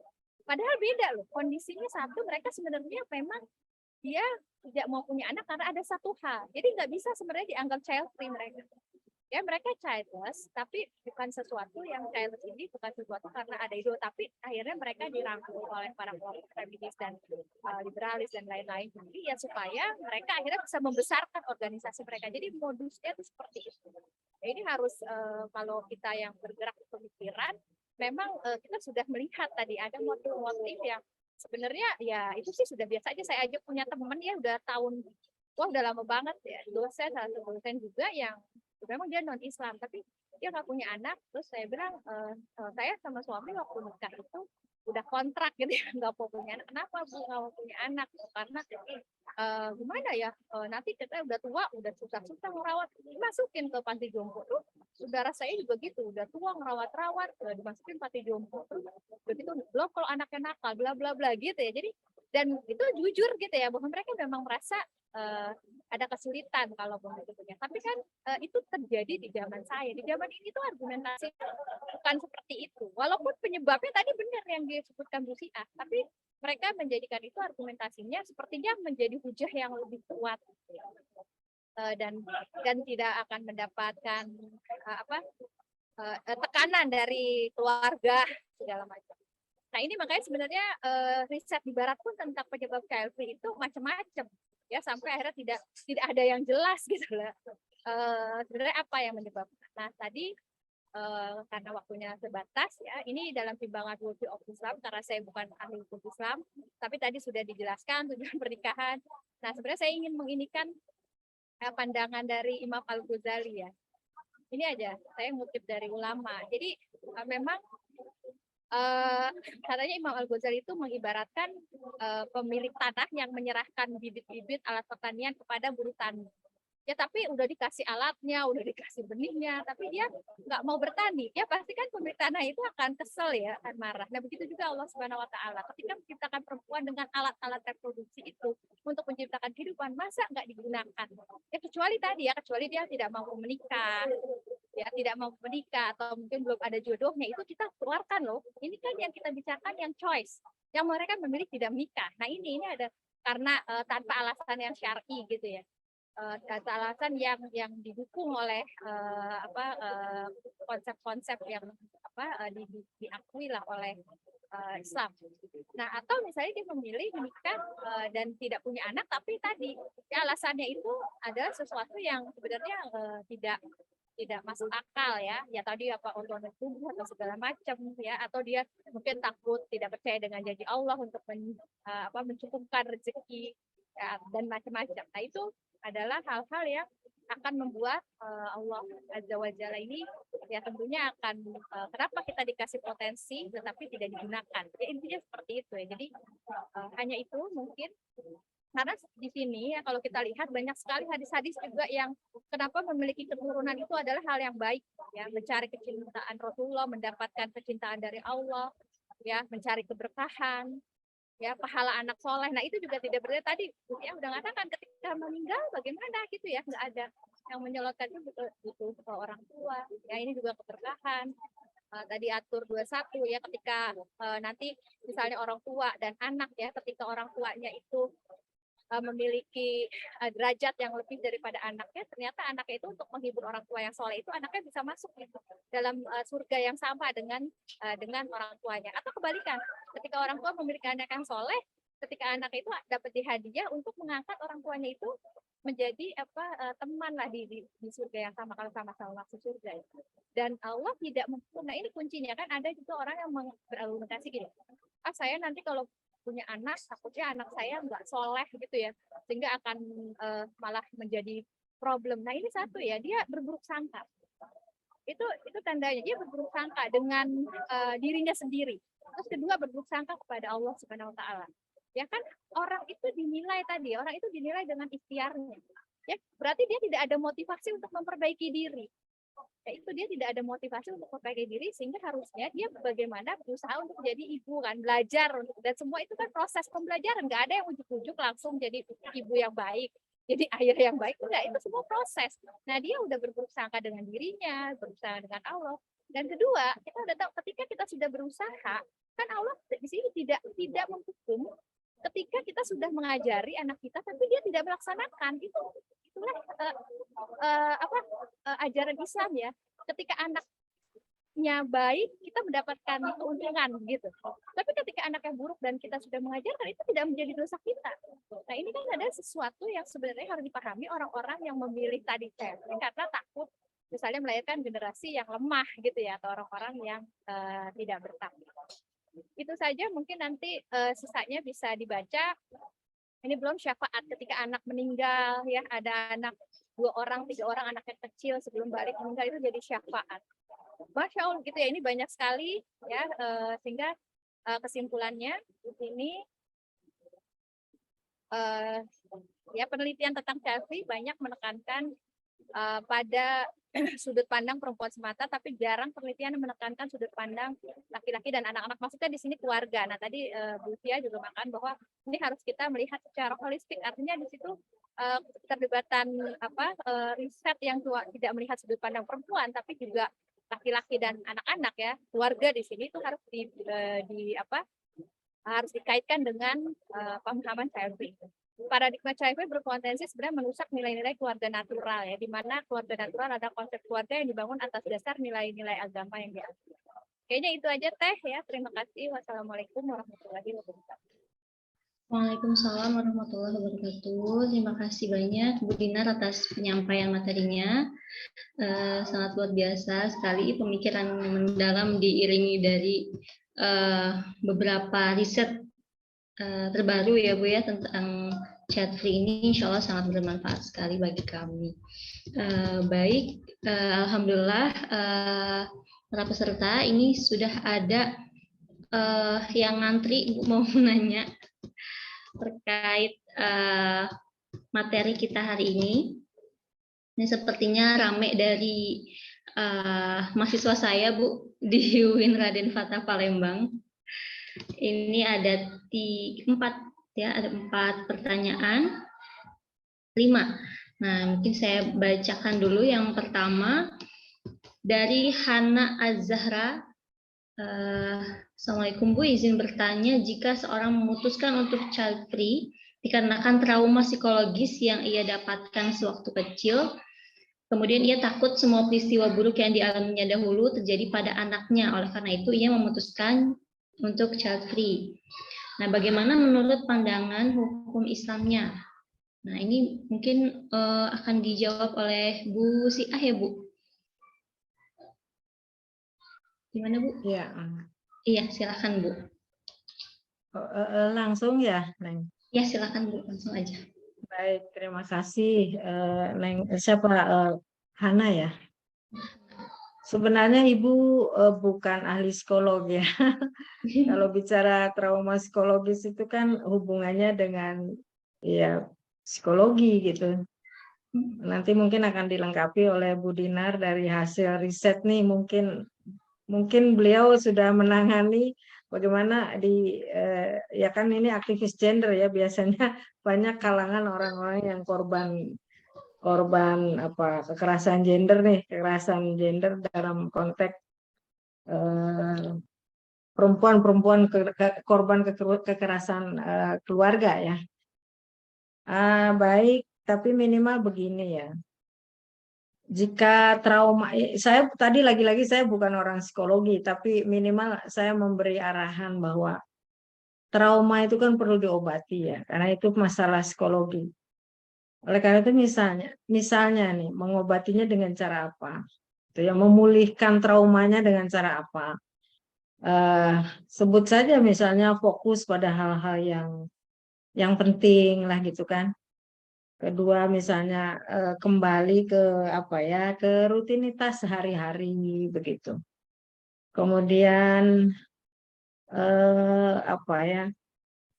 Ya menenangkan diri lah. Ya, yang penting menenangkan diri, meyakinkan diri, berpasrah diri bahwa sesuatu yang diusahakan dengan niat yang baik, mungkin ada jalan yang terbaik begitulah. Itu harus tertanam di dalam diri orang yang trauma tuh biasanya begitu. Dan misalnya ya memang dilakukannya harus dengan cara bertahap ya, bertahap sehingga trauma-trauma itu lama-lama menjadi berkurang, bahkan bisa jadi sembuh total lah gitu. Sehingga tidak ada perlu kekhawatiran nanti anaknya nanti akan seperti saya dulu ketika kecil mengalami trauma seperti itu. Kan begitu ya. Jadi ya kalau saya lagi-lagi secara psikologis pemulihan psikologinya dulu dengan cara-cara yang tadi yang saya sampaikan. Terus yang paling penting tuh jangan menyalahkan diri sendiri. Oh nasib saya begini ya dulu begitu ya. Saya khawatir nanti anak saya begini. Nah itu kekhawatiran itu yang membuat menjadi tadi ya kalau mau pengen punya anak itu takutnya seperti saya nanti dulu. Nah gitu ya. Jadi nggak perlu menyalahkan diri sendiri. Intinya kalau tadi kalau kata Ibu tuh pendekatannya holistik. Kalau saya spiritual ya spiritual. Jadi spiritual bahwa memasrahkan diri kepada Allah ya, terutama ini bagi yang beragama Islam, memasrahkan diri kepada Allah. Ada suatu keyakinan bahwa nikah itu ibadah, bahwa punya keturunan itu sebagai apa ya, tadi satu menyalurkan instingnya, fitrah manusia, kemudian bahwa anak sebagai investasi ya, jariah kelak gitu ya. Itu kan perlu adanya kesembuhan secara mental ya. Oleh karena itu ya diperbaiki dulu lah mentalnya begitu. Kalau perlu bagaimana ya harus ada pemulihan lewat misalnya bantuan pihak lain ya gitu ya, psikolog misalnya. Gimana ya biar pulih kan begitu. Nah, saya kira itu dulu ya jawabannya. Yang jelas bahwa apapun kekhawatiran itu sebenarnya jika diikuti dengan spiritual yang tinggi gitu ya, pendekatan diri kepada yang di atas gitu, meminta jalan gitu, jalan keluarnya seperti apa, saya kira itu bisa diatasi. Jangan sampai terfokus pada hal-hal yang memang sejak kecil itu diperlakukan dengan buruk sehingga nanti begitu. Nah, itu tuh nanti terulang terus. Tapi bagaimana menghilangkan pikiran-pikiran jelek tadi ya dengan ya melakukanlah rutinitas yang terbaik. Bagaimana misalnya apa sih dia hobinya? Itu kan dilupakan begitu ya. Begitu juga dengan cara mendidik anaknya seperti itu. Ya. Nah, itu saya kira jawabannya karena ini ada sangat hubungannya dengan psikologis. Mungkin saya bukan ahlinya ini, Bu. Jadi mungkin Bu Dinar nanti bisa nambahkan lah. Ya, baik. Terima kasih Itu atas Neng jawabannya, Bu. Rapida. Iya Bu, terima kasih atas jawabannya. Mungkin kita lanjut ke pertanyaan yang kedua ya Bu. Ini ada dari Vina Panduwinata, namanya nama artis Bu, mahasiswa saya juga ini. Bagaimana cara mengatasi ketidaksiapan mental dan kelemahan dalam mengasuh anak antara pasangan suami istri pada pernikahan di usia dini, sehingga ditakutkan terkait ketidaksiapan tersebut mereka akan memilih child free dibandingkan dengan mempunyai anak. Bagaimana solusinya? Nah, ini mungkin boleh dilengkapi dari Bu Dinar untuk menjawab pertanyaannya, Bu. Ya, ya mungkin ini ada hubungannya dengan yang tadi ya, pertanyaan Profesi A sudah dijawab. Bagus ya, memang saya juga sependapat. Pertama, kalau orang yang menikah tapi dia masih punya trauma, memang kita harus mengakui bahwa trauma itu real gitu ya. Artinya mereka dalam kasus ini harus menyembuhkan diri dulu. Ya, jadi menunda karena ketakutan itu, nah ini tetapi ya tentu harus seizin suaminya gitu ya. Artinya ketika taaruf pertama, ya mereka dia harus mengatakan bahwa saya punya trauma ini. Ya jangan sampai nanti ketika udah nikah, loh kok dia nggak hamil-hamil gitu ya, atau nggak punya anak, ternyata saya punya trauma. Itu kan sesuatu yang suami itu dibohongi lah. Karena banyak laki-laki yang memang atau keluarga laki-laki atau keluarganya sendiri itu berharap dia punya anak. Kan itu akan malah menambah trauma. Ya, akan menambah trauma dia karena akan ditekan gitu ya oleh pihak keluarga. Nah, seharusnya itu di awal itu dia sudah jujur. Nah, ketika dia sudah jujur dengan calon suaminya, apakah masih mau terima ataukah nanti kita tunda dulu ya sampai saya tadi diterapi secara psikologi, spiritual dan lain-lain ya, sehingga saya bisa menghilangkan trauma ini ya. Ya udah, itu kesepakatan. Tapi ketika sudah nikah misalnya ya, nggak apa-apa saya nikah aja karena takut menghindari perbuatan zina ya. Ya sudah, mereka misalnya menunggu gitu ya, atau menunda ya. Jadi bukan child free di sini. Kalau child free itu mereka udah memutuskan tidak punya anak ya. Child free itu beda dengan menunda punya anak. Ya kadang memang ini jadi bercampur. Kalau ini kan sebuah ideologi yang memang dia bukan menunda, dia nggak mau karena tadi dengan berkaitan memang saya memilih tidak punya anak. Ketika dia menunda karena ada alasan yang memang ini banyak dorotnya ya, kalau dia masih trauma ya, takutnya nanti dia juga ternyata memiliki trauma itu justru menjadi termanifestasi dia juga menyiksa anaknya gitu kan, itu kan bahaya dia. Tapi ya tentunya tadi ya itu harus ada waktu, timeline berapa lama menunda, karena kalau tidak sembuh juga ini kan ada sesuatu masalah juga ya, sehingga mungkin nanti bukan cuma dia yang bermasalah, nanti keluarganya dan suaminya. Jadi tolong dipertimbangkan. Kalau saya pribadi sih lebih cocok memang ketika sebelum menikah, ketika ada trauma itu memang harus diterapi dulu ya, paling tidak tadi sampai dia memang bisa. Nah sisanya ketika menikah itu bisa lebih, jadi jangan benar-benar kosong ketika menikah, itu akan lebih sulit gitu ya. Nah tadi gimana kalau kita, nah ini kan ada orang menikah gitu ya, tapi setelah itu ketika dia punya anak di usia muda itu ada gejolak lah ketika mau anak. Saya bilang gini, latihan seorang perempuan itu kan memang kita nggak bisa sebagaimana baca buku ya, bagaimana mendidik anak, bagaimana mengasuh anak, itu kan teoritis, itu bagus, tapi kan sebenarnya ujian ya, tantangan sebenarnya itu ketika kita sudah punya anak gitu. Jadi makanya tadi sudah dijelaskan, kita jangan berpikiran negatif dulu, jangan underestimated juga kemampuan kita gitu ya. Ini semua perjuangan, nggak ada ibu-ibu yang langsung jago apalagi memang kita ya tidak pernah dididik untuk menjadi seorang ibu gitu. Pendidikan kita kan mau umur berapapun ya, menurut saya itu kalau keluarganya tidak, di dalam keluarga itu tidak dididik ya dia untuk siap menjadi seorang ibu, itu lebih parah. Karena sekolah kita sampai SMA itu, apalagi kuliah ya, sampai kuliah itu nggak ada yang memang dipersiapkan, perempuan tidak dipersiapkan. Itu ada, ini salah satu yang saya kritik sebenarnya. Harusnya memang perempuan itu ada pendidikan ya untuk mempersiapkan diri, karena dia sudah kodrat menjadi, dia sudah punya rahim tadi yang menurut Imam Al-Ghazali ya, bahwa dia sudah dipersiapkan. Jadi kok sampai jenjang SMA itu tidak dipersiapkan untuk, karena ketika dia tidak dipersiapkan menikah ya itulah kejadiannya ya. Jadi ketidaksiapan. Dan saya ada punya teman seorang dokter di CGS itu ada dokter anak. Dia cerita begini, dokter anak, dokter objin. Aduh, ngadepin pasien sekarang nih ya. Anak-anak sekarang ketika hamil dengan beberapa kurun waktu mungkin zaman Bu Sia, zaman saya itu tuh beda gitu. Jadi anak-anak sekarang tuh daya tahan ya, daya juangnya ketika hamil gitu ya, itu ketika lahiran itu benar-benar dokternya pun harus gitu ya, harus siap fighting untuk memotivasi gitu ya. Jadi ini ada satu didikan mungkin yang perlu didikan. Nah kalau sudah bagaimana bisa terlanjur ya kita dibanyakin kuatkan secara ruhiyah, spiritual dari Bu Sia ya, percaya kepada pertolongan Allah itu kunci sebenarnya. Jadi mau terapi model apapun menurut saya memang kalau tidak dibarengi tadi dengan justru yang paling kuat ya, faktor yang paling kuat tadi faktor spiritualitas, ini menjadi sulit ya orang untuk bisa tadi melangsungkan satu, jangankan diri anak ya, melangsungkan pernikahan aja mungkin bisa goyah ketika ditambah lagi punya anak kecil, dia tidak siap secara mental, tidak siap secara spiritual. Wajar saya.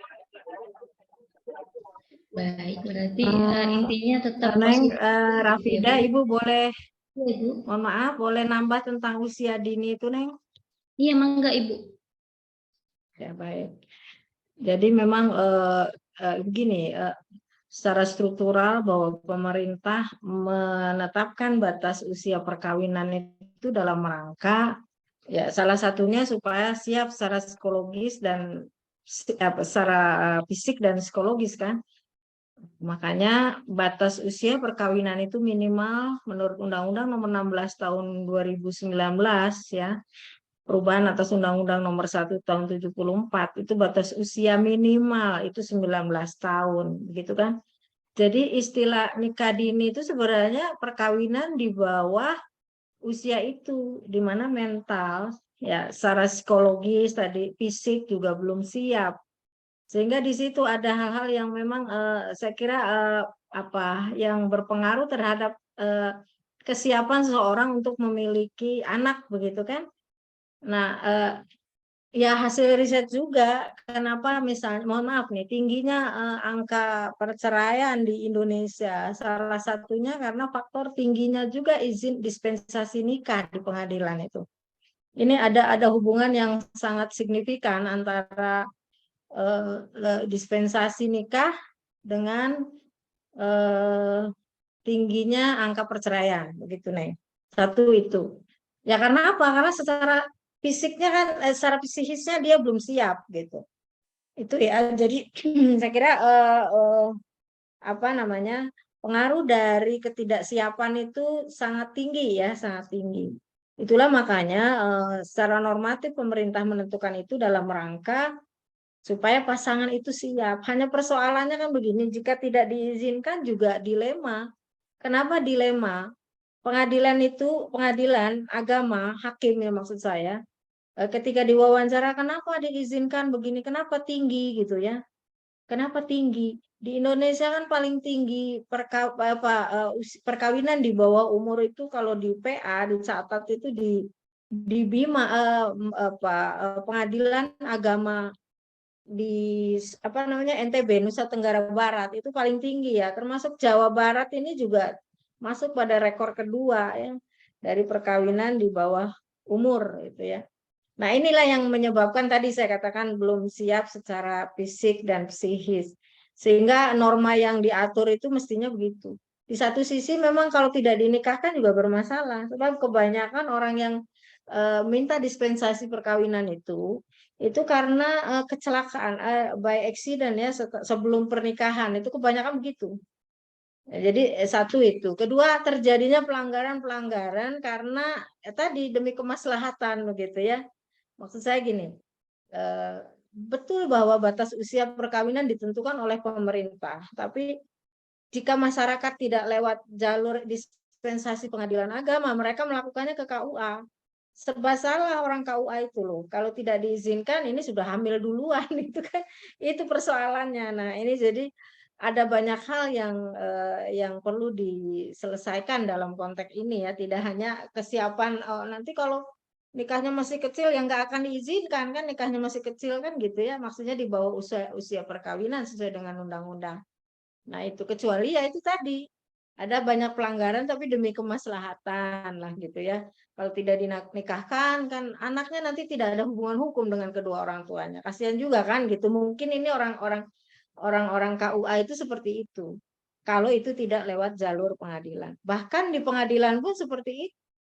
Kalau tidak diizinkan ini anak sudah ya tadi kebanyakan sudah by accident tadi ya.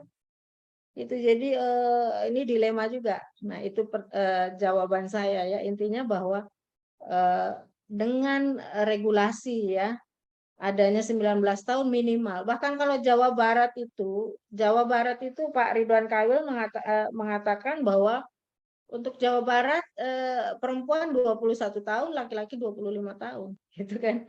Nah, gitu. Jadi kedewasaan untuk menikah tuh kalau undang-undang kependudukan 20 tahun, beda lagi itu. Tapi kalau melihat sebenarnya dalam kompilasi hukum Islam, seorang itu dewasa itu 21 tahun gitu, minimalnya seperti itu kan. Nah, jadi regulasinya sudah banyak, tetapi kemudian kalau nikahnya pasti itu kalau nikahnya masih di bawah umur dalam konteks tidak sesuai dengan batas minimal undang-undang yang berlaku di kita ya kebanyakan nih hasil riset kan itu bermasalah. Sehingga menjadi sebut saja patologi sosial, penyakit masyarakat loh di wilayah-wilayah tertentu itu seperti itu, Neng. Saya nggak mau nyebutkan hasil risetnya yang menimbulkan patologi sosial, yang jelas bahwa sampai ada istilah di Jawa Barat ini RCTI gitu ya, disebutnya randa cilik gitu, randa kecil gitu ya. Nah itu maksudnya apa? Karena perkawinannya masih di bawah usia dini. Nah, apalagi untuk memiliki anak. Nah, itulah ya. Jadi sarana seperti itu saya kira perlu juga ada solusi yang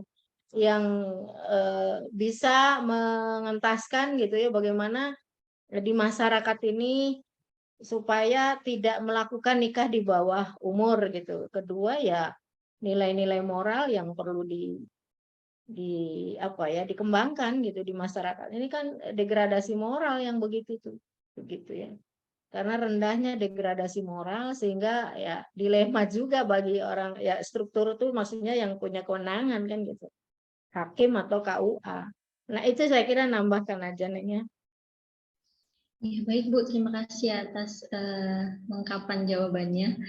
Kemudian ini ada dari dua orang, dari Ajarul Aswad dan Nanda, ini hampir sama pertanyaannya. Jadi solusinya yang dapat kita lakukan untuk menyiapkan atau bagaimana persiapan untuk menjadi orang tua yang agar bisa membentuk keturunan yang berkualitas untuk meminimalisir pemikiran child free ini, Bu. Mungkin bisa dijawab oleh Bu Dinar. Oh, iya. Terima kasih, Teh. Ya, jadi nanti mungkin Bu Siah menambahkan ya, karena dalam ya, anaknya keluarga itu nanti sudah banyak lah ulama-ulama tuh sudah banyak bikin buku gitu, jadi kita bisa baca ya yang sebelum nikah tuh ibu dan bapak, calon ibu dan bapak tuh harus baca. Tapi ada yang mungkin dulu itu tidak menjadi perbincangan ulama karena itu hadir di era kita gitu. Yaitu apa tadi itu ya kontestasi pemikiran yang hadir karena feminisme ini ya. Jadi kita itu bukan cuma dari feminisme ya, lalu ada postmodernisme yang membawa pemikiran seperti kolonialisme dan lain-lain. Ini sebenarnya adalah tantangan, challenge bagi anak-anak generasi muslim kita. Jadi nanti dalam mendidik anak bukan hanya tadi secara ibadah, itu sudah pasti kita ajari sholat, fikih yang anak-anak ya dari mulai kecil belajar Quran itu tetap dipertahankan, tapi tadi transferring worldview ya, cara pandang visi kita Islaman kita yang terkait dengan pemikiran-pemikiran yang ada di dunia kontemporer ini orang tua nggak boleh rekam. Saya menginginkan pada orang tua harus rajin belajar ya, karena anak-anak kita ini melalui media sosial mereka belajar terpapar pemikiran ini di ruang-ruang. Jadi bukan cuma terpapar pornografi, tapi justru yang mereka itu diracuni lah ya pemikirannya, dan itu nanti bisa berkembang kepada perilaku. Jadi dari pemikiran itu pada perilaku. Jadi untuk mempersiapkan anak ya tentunya yang sudah dilakukan, yang sudah diajarkan oleh para ulama itu dijalankan, tapi tambahannya di sini. Kalau dulu ulama mengatakan itu kan tantangan itu mereka dari ya mungkin pikiran para seperti Mu'tazilah, filsuf yang bermasalah itu kan mereka sudah, tapi kan dunia kontemporer ini pemikirannya berkembang, walaupun sih ujung-ujungnya ada juga pengaruh dari pemikiran lama ya Yunani ya, dari itu kan misalnya seperti sofisme itu sekarang neosofism gitu ya, itu tapi ini kan udah menjadi halus gitu, sangat halus. Jadi orang tua wajib belajar ya, jadi orang tua wajib belajar tantangan pemikiran kontemporer ini, dan itulah yang menjadi bekal untuk pada anak-anaknya juga untuk ngecek nih worldview atau pemikiran anak-anak kita, sering diskusi, sering ngobrol ya sama anak-anak kita, ngecek misalnya ada satu kasus ya, yang kita tadi misalnya Chelsea aja seperti ini, coba deh dicek pandangan anak-anak kita gitu, terkait fenomena ini. Nah itu kita kalau kita belajar kita akan tahu anak ini terpengaruh ini yang harus diluruskan, ini pandangan Islam seperti ini. Jadi pesan saya sih itu aja ya, jadi jangan lupa gitu untuk mengecek, mendidik gitu ya anak-anak kita dengan tadi ya tantangan kontemporer ini juga sesuatu yang perlu kita pelajari. Jadi dari orang tuanya dulu, karena saya lihat masih banyak orang tua yang juga merasa aman-aman saja ya, mereka apa sih mikirin yang seperti itu terlalu berat, terlalu pusing gitu. Tapi ternyata anak-anak kita melahapnya dengan budaya populer ini, pop culture ini maksudnya lewat itu. Itu mungkin nanti tambahkan diskusian itu aja. Ya, baik. Terima kasih Bu atas jawabannya. Mungkin ini juga mencakup pertanyaan dari yang selanjutnya. Ini ada dari Romi Ramadan sama Alfrisa Renuat, terkait pemikiran child free tadi ya Bu ya. Nah, kemudian satu lagi mungkin terakhir pertanyaannya dari Miyah dari PKU Unida. Izin bertanya kepada Bu Dinar, untuk asal-usul child free, adakah hal lain selain adanya gerakan non? Beberapa kali saya membaca adanya hubungan feminisme dan child free menjadi marak setelah tahun 70, tapi saya belum menemukan ada apa sekitar tahun itu. Lalu yang kedua, saya menemukan pertentangan atas konsep ibu biologis dari tokoh feminis radikal libertarian seperti Oakley yang mengatakan bahwa ibu biologis hanyalah mitos berdasarkan 3 asumsi, bahwa setiap perempuan butuh menjadi ibu, setiap ibu butuh anak biologis mereka, dan setiap anak butuh ibu biologis mereka. Mungkin itu Bu, bagaimana mengcounter klaim-klaim seperti ini? Ya, ini mungkin pada konteks pemikiran ya, mungkin yang bertanya ini paham gitu. Jadi memang tahun 70 kita melihat 70 itu kan di sana ada revolusi seksual ya di barat dari 70. Nah, makanya tadi non ini sebenarnya dia tidak memiliki pengaruh yang besar dibanding feminisme, karena tadi ya dia head to head tadi dengan pandangan ya memang keluarga itu harus punya anak. Jadi dia seperti menjelek-jelekan, sehingga ketika nanti di gelombang kedua tadi yang feminisme yang mengangkat isu-isu kebutuhan reproduksi ya, my body my choice, dan di tahun 80-an itu ya itu muncul nanti salah satunya adalah terkait isu-isu kekerasan seksual ini. Jadi isu kekerasan dalam rumah tangga, lalu ada kekerasan seksual di barat itu 80-90-an. Nah, ini juga menjadi tadi yang tadi kan kosong, itu justru memang di 80-90 di barat itu Amerika ya, di situ dalam hal ini itu isu kekerasan seksual dan kekerasan dalam rumah tangga itu mulai dinaikkan oleh kelompok feminis. Nah, nanti child free ini mendompleng dengan apa? Karena tadi katanya kalau menikah anak ini sebenarnya bisa jadi faktor untuk melakukan literasi gitu lah. Jadi kalau kita punya rumah tangga ya dengan punya anak ini menjadi faktor resiko. Ya, menjadi faktor resiko untuk menyiksa gitu ya anaknya, karena tadi ya anak itu menjadi beban, jadi anggap ini jadi sesuatu beban. Jadi ketika perempuan nikah punya anak itu faktor risiko untuk mengalami kekerasan dalam rumah tangga itu lebih tinggi, itu masuk tuh di situ. ya masuk di dalam kampanye yang dilakukan oleh tadi ya gerakan-gerakan child free ini untuk mendongkrak pada gerakan feminisme gitu. Ya, jadi dan isu-isu reproduksi dan lain-lain. Jadi memang di situ ada kaitannya kekosongan itu. Nah kalau tadi dikatakan bahwa mitos ya, jangankan itu, memang dengan ini, di tahun 70-an itu kan pemikiran postmodern itu muncul ya. Artinya ini secara teoritik mereka mengatakan bahwa tadi ya relativisme moral, ya tidak anti otoritas dan lain-lain. Tapi setelah tahun 70-an itu kita masuk ke era 90-an. Nah, ini ada yang namanya flight postmodern. Nah, mereka itu ada hal-hal yang disetujui dari postmodern. Apa yang disetujui bahwa memang mereka mengatakan bahwa ini kita harus mendekonstruk gitu lah intinya ya, konsep-konsep yang apa contohnya bahwa ibu seorang perempuan itu adalah seorang ibu. Nah ini adalah satu konsep yang harus didekonstruk gitu ya, karena ini adalah lahir dari patriarki.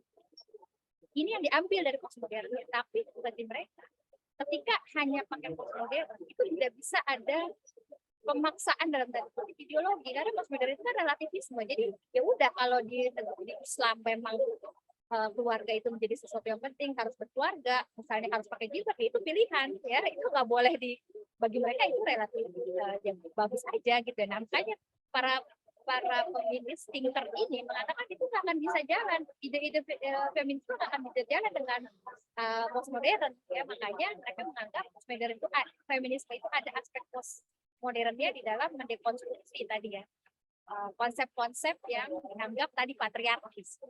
Nah, dengan apply postmodern ini, nah ini mereka tadi berjalan, mereka ingin salah satunya mendekonstruksi konsep mitos bahwa bukan cuma ibu loh yang dikonstruk, ibu itu tadi mitos-mitos ibu itu konsep ibu, tapi konsep perempuan laki-laki juga didekonstruk. Itu mitos, Mbak. Jadi Mbak Teteh siapa nih, Rafida ya, misalnya nggak boleh you assume my gender. Jadi Bu Dinar ini pakai jilbab gini-gini, Bu Dinar pasti perempuan. Nah itu nggak boleh ya, itu kamu sudah mengassume gender saya. Bagi mereka juga itu konsep perempuan laki-laki itu sama mereka mitos ya, karena bagi mereka perempuan laki-laki itu seperti ini spektrum ya. Jadi orang itu ada laki-laki ya yang sebenarnya alat kelaminnya vagina gitu. Ada perempuan yang punya alat kelamin laki-laki ya. Jadi bahwa perempuan itu alat kelamin yang misalnya vagina itu adalah mitos bagi mereka ya. Jadi ini betul ya, dengan adanya tadi pemikiran postmodern memberi satu instrumen namanya dekonstruksi. Nah setelah itu mereka akhirnya menggunakan itu salah satunya untuk tadi mendekonstruksi yang dianggap konsep-konsep yang sebenarnya ini berbau patriarkis, konsep ibu. Makanya mereka menentang ibuisme dan lain-lain.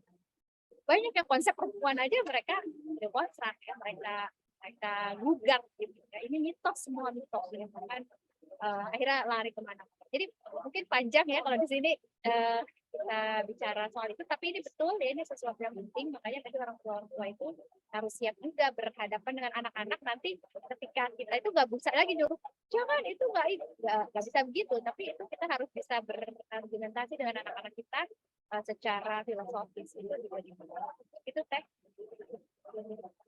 Nambahkan sedikit Teh Rafida, bisa, masih ada waktu? Iya, sedikit bisa aja. Iya, kalau tadi ini menarik juga ya kalau feminisme dengan child free itu ya. Sebenarnya kan kalau feminisme itu kan, kalau saya mensikapi feminisme itu kan hasil yang dilahirkan berdasarkan apa ya, worldview barat gitu kan. Juga merupakan bagian dari apa, program liberalisme gitu kalau saya melihatnya begitu. Maka child free itu yang sebenarnya istilah child free kan pada abad ke-20 ya kalau nggak salah Bu Dinar ya, muncul itu tahun yang dikenal dengan istilah kan gitu ya. Nah ya intinya gerakan feminisme ini kan sebenarnya gerakan bagaimana perempuan ya musuhnya laki-laki gitu, karena sangat dipengaruhi oleh patriarki itu ya, bahwa perempuan itu harus melahirkan, harus di dapur, harus menyusui gitu kan. Nah, itu yang menyebabkan cara-cara berpikir orang feminisme itu, maksudnya gerakan feminisme tentang child free itu menjadi satu yang sangat signifikan, bahwa child free dihalalkan lah bahasanya ya, dihalalkan di kalangan kaum feminisme. Ya, jadi semacam itu, Neng, pemberontakan jiwa terhadap korban lah, sebut saja korban kan, karena memang perempuan pada waktu itu menjadi korban apa patriarki itu gitu ya, yang menyebabkan adanya gerakan-gerakan. Nah, pertanyaannya, jika kalau mengkanter ya, jika masyarakat untuk khususnya di dunia timur lah, Indonesia sebut saja. Tadi kan bahwa Indonesia itu masyarakatnya masih memegang teguh pada norma kan. Nah, bagaimana norma-norma etika, norma agama gitu, norma hukum ini menjadi satu bagian yang bisa mengkanter gerakan-gerakan ini gitu ya, gerakan-gerakan child free dalam konteks yang memang tadi kan di luar ketentuan yang bisa membahayakan dalam konteks itu. Nah, itu Neng, jadi walaupun memang kalau menurut saya, walaupun ya memang hidup tuh pilihan, orang kan mau masuk neraka juga pilihan kan gitu. Tapi bagaimana supaya manusia itu tidak masuk neraka, kan bahasanya begitulah istilahnya. Nah, jadi itu yang saya pikir. Untuk di dunia timur ya, kita kan kalau berpikirnya ke barat terus ya memang pengaruh gerakan di barat berbeda dengan di timur begitu. Itu saya kira tambahannya, Neng, tentang feminisme dan child free ya. Baik, Ibu, terima kasih atas jawabannya. Ini mungkin pertanyaan penutup, Bu, ya, karena masih ada waktu 15 menit lagi. Dari Eka Putra Pratama, terkait caci khususnya di kalangan orang Muslim, apakah disebabkan oleh kurang adanya peran pemerintah dalam melakukan edukasi dalam bimbingan kawin, khususnya di instansi KUA, katanya Bu. Perlukah penekanan oleh lembaga KUA dalam mengatasi hal seperti ini? Karena memang di KUA itu kan ada BIMWIN ya Bu ya, atau Suscatin mungkin. Nah, apakah perlu digencarkan seperti itu untuk mengatasi pemikiran-pemikiran tentang child free ini? Mungkin Bu Siah boleh menjawab pertanyaannya, Bu. Oh iya, makasih Neng. Saya kira ya salah satu faktor ya gitu ya. Karena kan tujuan perkawinan ini, kalau saya lihat ya, tujuan perkawinan ini kurang mengena gitu pada pasangan-pasangan muda itu. Betul itu. Hasil riset seperti itu, Bu. Mohon maaf. Jadi salah satu maaf ya, dan ini kan bukan kaitannya dengan child free, tapi moral lain. Misalnya tingginya perceraian di Indonesia. Indonesia kan termasuk darurat perceraian nih. Nah, salah satunya apa? Salah satunya adalah karena faktor tujuan perkawinan itu kurang tersosialisasi di masyarakat. Nah, jadi kira KUA itu juga punya peran penting untuk apa namanya, menggerakkan bagaimana sih tujuan perkawinan ini gitu kan.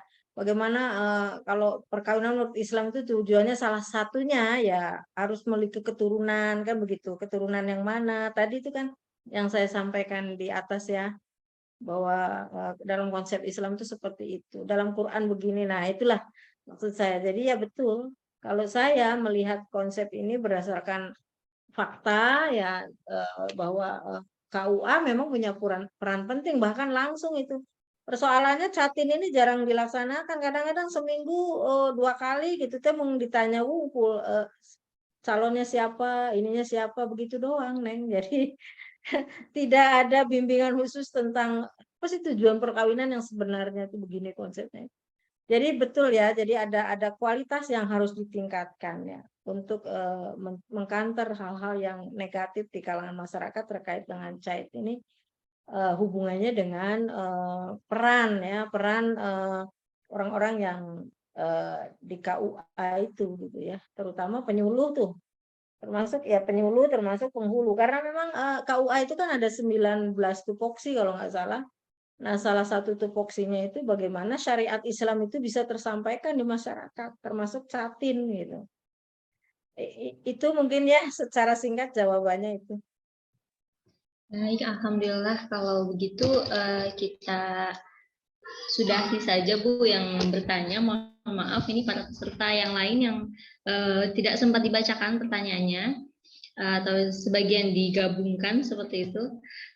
Baik, sebelum kita tutup, saya mohon closing statement-nya dari masing-masing pemateri. Mungkin Bu Dinar lebih dulu untuk menyampaikan closing statement-nya, dilanjutkan dengan Ibu Sita. Ya, baik, terima kasih. Jadi kalau menurut saya, jadi ketika ada orang yang mendeklar gitu ya, teman kita atau sahabat kita atau siapapun gitu ya, untuk selebgram atau siapapun mendeklar dia sebagai cakri, nah kita sebagai orang yang berilmu nih itu harus cek dulu ya. Pertama, dia ngerti nggak antara apa itu child free dengan child free ya, itu bedanya. Ini masih banyak yang belum tahu. Terus kedua, kita cek ketika dia dia tahu nih bahwa child free itu childless by choice ya, bahwa saya memutuskan ya, bukan karena saya tidak bisa punya anak, tapi saya memutuskan tidak mau punya anak. Beda kan? Nah, kita tanya apa argumentasi dia, maksudnya alasan gitu ya, dia melakukan tadi memutuskan ini dia child free. Dan menurut saya, ketika dia memutuskan child free itu karena tadi ada faktor psikologis, ada itu. Nah, kita harus khususkan mereka yang membantu mereka untuk berubah. Ya, artinya dengan traumanya, atau misalnya mereka menunda apa yang menjadi alasan penundaan. Kita kasih motivasi spiritual, ya, agar mereka tadi tahu bahwa pilihan child free ini memang secara tadi sama kosit dan lain ini kurang baik gitu ya. Nah, itu ada transformasi. Jadi kita tidak, tapi kalau yang ternyata memutuskan dia child free dan sudah ada ideologi feminis seperti tadi yang selebgram yang kita bahas tadi, itu ini yang pertama kita harus terapi itu memang pikirannya ya. Jadi kita tadi memberikan bahwa ini bukan hanya sekedar dia tidak mau, dia sudah masuk kepada konsep-konsep yang memang sebenarnya akan berbahaya kalau diteruskan, apalagi disosialisasikan. Ya, jadi kita harus juga jangan gini menjustifikasi gitu ya, orang person by person akhirnya menyerang, akhirnya child free ini jadi besar gerakannya. Tetapi kita ketika kita punya teman, kita evaluasi dulu ya, dia di mana nih, yang kenapa dia menjadi child free ini udah menjadi satu ideologi kah, atau memang dia nggak ngerti. Itu mungkin dari saya. Terima kasih Bu. Baik, terima kasih Bu. Dilanjutkan dengan Bu Dr. Sia untuk closing statement. Terima kasih. Jadi begini, kalau saya punya pikiran, child free itu bukan satu gaya hidup yang boleh sengaja dipilih ya, tetapi harus ada kaitannya dengan suatu kondisi yang darurat lah begitu, baru boleh dipilih kan gitu. Seperti tadi yang saya sebutkan. Kalau memutuskan untuk tidak punya anak ya, oke lah itu pilihan hidup dia kan gitu. Tetapi gitu ya, tetapi persoalannya ya orang tersebut harus soleh lah gitu kan intinya ya, harus soleh lah supaya berdampak pada alternatif lain, karena kan alternatif jariah lain maksud saya. Kan anak itu satu tadi kalau dalam konsep hukum Islam ya, sebagai bagian dari hifdzuddin, hifdzul mal, hifdzun nasl kan begitu. Sehingga satu lagi hifdzul ird ya, satu kehormatan dan hifdzud daulah. Itu dalam konsep hukum Islam. Sehingga kalaupun pilihan ini tidak digunakan gitu ya dalam konteks child free tadi, maka gitu ya buat satu amal jariah lain yang tidak menyalahkan gitu ya, dan tidak menentang orang-orang yang kemudian menikah dan punya keturunan. Itu yang saya maksud ya Neng ya, certain poinnya. Karena ini cukup memprihatinkan, ada ya sebut saja, kalau saya sih kelihatannya ideologi nih. Kalau sudah pilihan yang salah kan terkait dengan ideologi begitu. Mohon maaf ya. Terima kasih Neng. Ya baik, sama-sama Ibu. Baik, alhamdulillahirobbilalamin. Kedua pemateri kita sudah menyampaikan materinya, juga sudah menjawab pertanyaan-pertanyaan yang diajukan dari para peserta, dan ditutup dengan closing statement dari masing-masing. Dengan demikian maka tugas saya sebagai moderator sepertinya sudah selesai ini. Neng Sela, maka saya kembalikan kepada Neng MC, Neng Sela Nur Amalina. Baik, sebelumnya saya ucapkan terima kasih sekali lagi kepada para narasumber, Ibu Dr. Dinar Kania, Ibu Dr. Siah Fashiah. Alhamdulillah, terima kasih atas segala ilmunya. Saya tutup dengan hamdalah, alhamdulillahirabbil alamin. Assalamualaikum warahmatullahi wabarakatuh. Ya, Waalaikumsalam warahmatullahi wabarakatuh. Terima kasih kepada Teh Rafida Ramalan ya yang sudah mendampingi para pemateri kita dalam menyampaikan materinya. Nah, sebelum kita tutup nih, kita ada sesi dokumentasi terlebih dahulu. Jadi dimohon untuk kepada seluruh peserta untuk menyalakan kameranya terlebih dahulu. Jadi biar semuanya nampak ya. Nah, sambil menunggu para peserta untuk menyalakan kamera, ada sesi penyerahan e-sertifikat terlebih dahulu kepada Ibu Dr. Dinar Dewi Karnia MSOS. Saya izin share screen terlebih dahulu.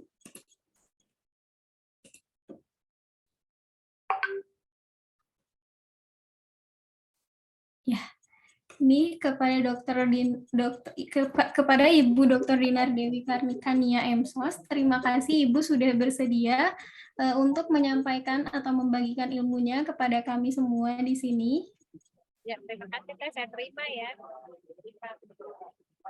Ya, terima kasih Ibu. Dan juga kepada Ibu Dr. Haji Siah Kosia MAG, terima kasih juga Ibu sudah membagikan ilmunya di sini. Ya, sama-sama. Sama Ibu diterima ya. Terima kasih juga nih. Ya, terima kasih. Semoga apa yang disampaikan oleh Ibu Dr. Dinar dan Ibu Dr. Haji Siah kembali lagi kepada masing-masingnya dan semoga menjadi berkah dan bermanfaat bagi kita semua. Ya. Nah, gimana semuanya sudah siap untuk dengan kameranya? Mohon bantuannya kepada teman-teman panitia ya untuk men-screenshot. Saya hitung ya. Ini gimana, udah pada on semuanya?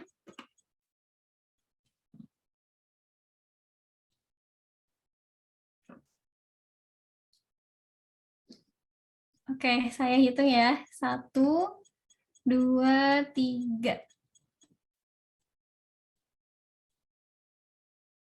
Ya. Sudah cukup? Kata panitia. Ada 3 slide, Teh. Oke. Ya, dan juga tidak lupa ya, alhamdulillah acara pada sore hari ini telah selesai. Terima kasih kepada teman-teman dan semua peserta, Bapak, Ibu, Kang, Teteh, adik, kakak di sini sudah menyimak materi dengan antusias. Tadi banyak sekali pertanyaan dan mohon maaf apabila pertanyaannya tidak bisa terjawab semua ya. Semoga ilmunya menjadi berkah untuk kita semua. Ya, mari kita akhiri pada acara sore hari ini dengan mengucap Alhamdulillahirabbil alamin. Sekian dari saya. Maaf apabila ada kesalahan. Assalamualaikum warahmatullahi wabarakatuh. Waalaikumsalam. Mohon Ibu Dinar, Ibu Siah, terima Mohon kasih. pamit. Mohon Ibu. Terima kasih Bu Dinar. Ya, sama-sama. Yang lainnya semuanya Assalamualaikum. bisa berbagi ilmu. Ya, pamit. Ibu, Assalamualaikum.